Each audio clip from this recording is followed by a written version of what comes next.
கிறிஸ்துவுக்குள் பிரியமானவர்களே, ஆண்டவராகிய இயேசு கிறிஸ்துவின் நாமத்தில் உங்களை யாவரையும் அன்போடு வாழ்த்துகிறோம்.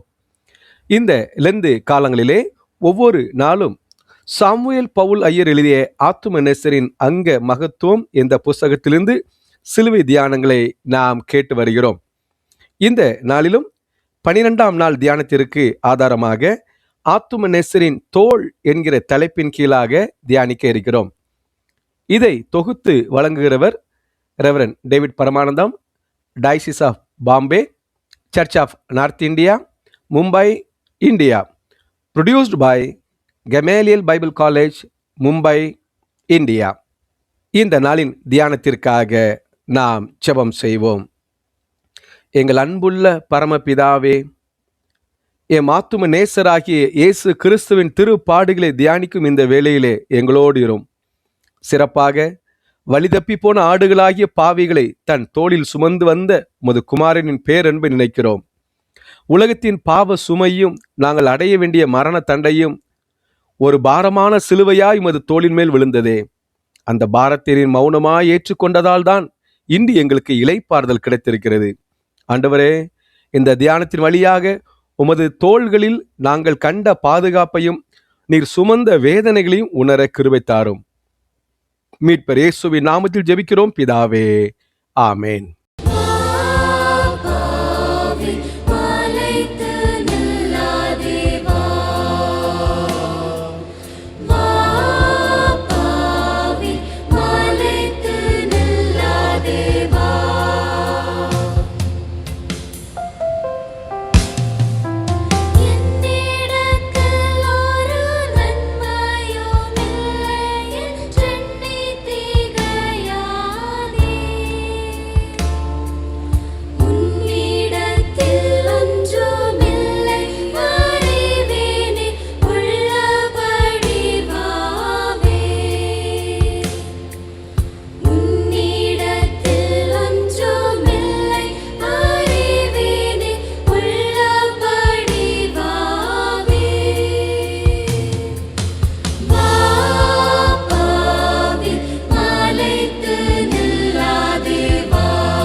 கர்த்தரோ நம் எல்லோருடைய அக்கிரமத்தையும் அவர் மேல் விழப்பண்ணினார். ஒரு மனுஷன் காணாமல் போன தன் ஆட்டை கண்டுபிடித்த பின்பு அதை தன் தோள்களின் மேல் போட்டுக்கொண்டு, காணாமல் போன என் ஆட்டை கண்டுபிடித்தேன், என்னோடு கூட சந்தோஷப்படுங்கள் என்பான் அல்லவா? இழந்து போனதை தேடவும் ரட்சிக்கவுமே மனுஷகுமாரன் வந்திருக்கிறார். இதோ உலகத்தின் பாவத்தை சுமந்து தீர்க்கிற தேவாட்டுக்குட்டி. அவர் நம்முடைய பாவங்களை சுமந்து தீர்க்க வெளிப்பட்டார். அவரிடத்தில் பாவம் இல்லை. நாம் பாவங்களுக்கு செத்து நீதிக்கு பிழைத்திருக்கும்படி அவர்தாமே தமது சரீரத்திலே நம்முடைய பாவங்களை சிலுவையிலே சுமந்தார். இந்த வசனங்கள் ஏசாயா 53:4, ஏசாயா 53:6, லூக்கா 15:5-6, லூக்கா 19:10, யோவான் 1:29, 1 யோவான் 3:5, 1 பேதுரு 2:24, மத்தேயு 11:19 வசனங்களிலே காண்கிறோம். இந்த நாளின் போதனை. முந்தின தியானத்தில் இயேசுவின் தோளில் கர்த்தத்துவமும் பாவ மன்னிப்பின் திறவுகோலும் இருக்கிறதாக அறிந்தோம். அவற்றோடு வேறு 3 காரியங்கள் இருப்பதாய் மேலே காட்டின வேத வாக்கியங்கள் காட்டுகின்றன. முதலாவது, மனம் திரும்பும் எல்லா பாவிகளும் அவர் தோளின் மேல் இருக்கிறார்கள். லூக்கா 15ஆம் அதிகாரத்தின் துவக்கத்தில் எழுதப்பட்டிருக்கும் காணாமற் போன ஆட்டின் உவமையை இரட்சகர் பேசினது, மனம் திரும்பும் எல்லா பாவிகளையும் நான் என் தோளின் மேல் சுமக்கிறேன் என்ற உண்மையை விளக்கத்தான் என்று தெளிவாய் அறியலாம். இரட்சகர் எப்போதும் பாவிகளை தமது தோளின் மேல் சுமந்து வந்தார். அவர் ஆயக்காரருக்கும் பாவிகளுக்கும் சிநேகிதன் என்று பலர் வசைமொழி கூறினார்கள். இரண்டாவது, சர்வலோகத்தின் பாவங்களும் அவர் தோளின் மேல் இருந்தன. இந்த பாவ மூட்டையை பரிசுத்த ஆவியானவராலே கண்ட யோவான் ஸ்நானகன் தன் காலத்தில் இருந்த எல்லோரும் தங்கள் பாவங்களை கொண்டு போய் அவர் தோளின் மேல் ஏற்றிவிட்டு இளைப்பாறும்படி இயேசுவை கண்டவுடனே, இதோ உலகத்தின் பாவங்களை சுமந்து தீர்க்கும் தேவாட்டுக்குட்டி என்று விளம்பரம் அடித்தான். மூன்றாவது, இரட்சகரின் தோள் பாவியையும் பாவத்தையும் சுமந்ததோடு பாவத்தின் தண்டனையும் சுமந்தது.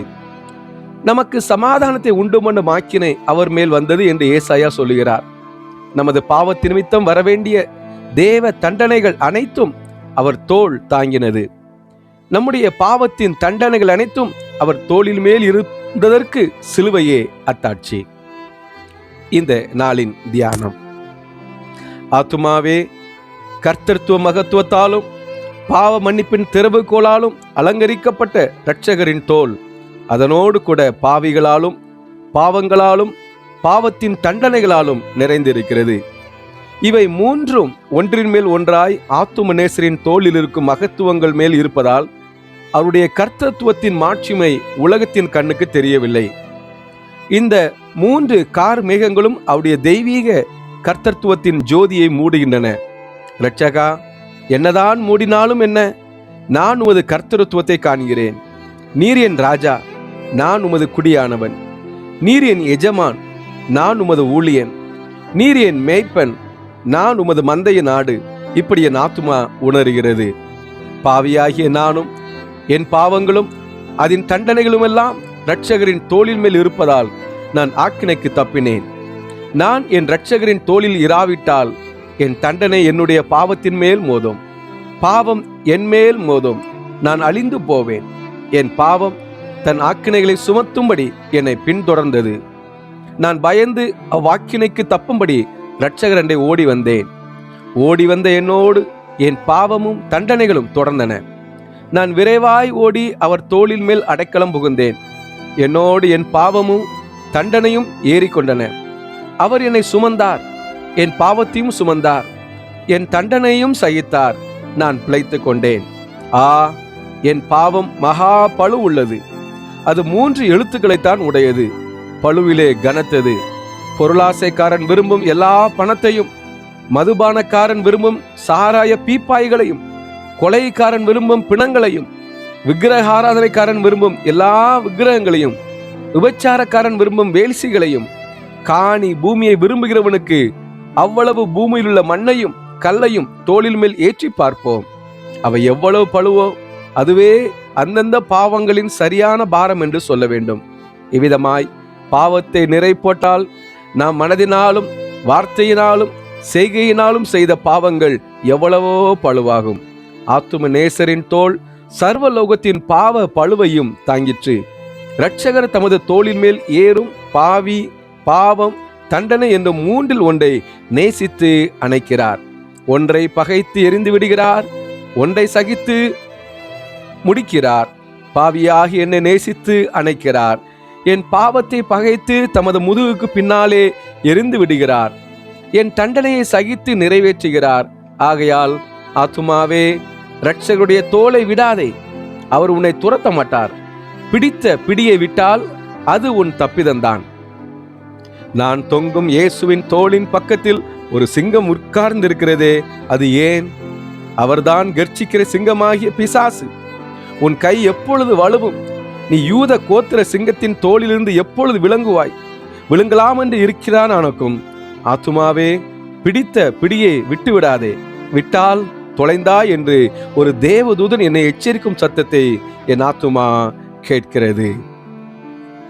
நாம் ஜெபம் செய்வோம். பாவிகளை சுமக்கும் அன்புள்ள இயேசுவே, அடியேனையும் சுமந்தருளும். உமது தோளில் எனக்கு இடம் இல்லையானால் பிசாசாகிய துஷ்ட சிங்கத்தின் பல்லுக்கு இரையாவேன்.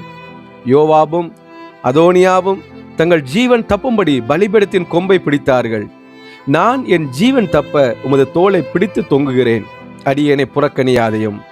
பாவங்களை சுமக்கும் தேவாட்டுக்குட்டியே, என் பாவத்தையும் சுமந்தருளும். என் ஒருவனுடைய பாவம் மற்ற எல்லாருடைய பாவங்களின் மொத்த பழுவிலும் அதிக பழு உள்ளது. பாவிகளுடைய பாவங்களின் தொகைப்படி ஒரு அட்டவணை உண்டாக்கினால் அதில் முதலாவது என் பேர்தான் இருக்க வேண்டியது. மகா பிரதான பாவிகளிலும் நான் மகா பிரதானமான பாவி.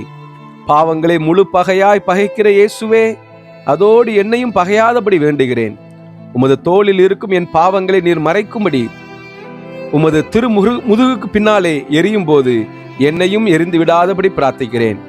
என் தண்டனையின் கோலாகிய சிலுவையை சுமந்த தோளே, உன்னை விசுவாசத்தால் முத்தமிடுகிறேன். பிதா, குமாரன், பரிசுத்த ஆவியானவரின் நாமத்தினாலே ஆமென்.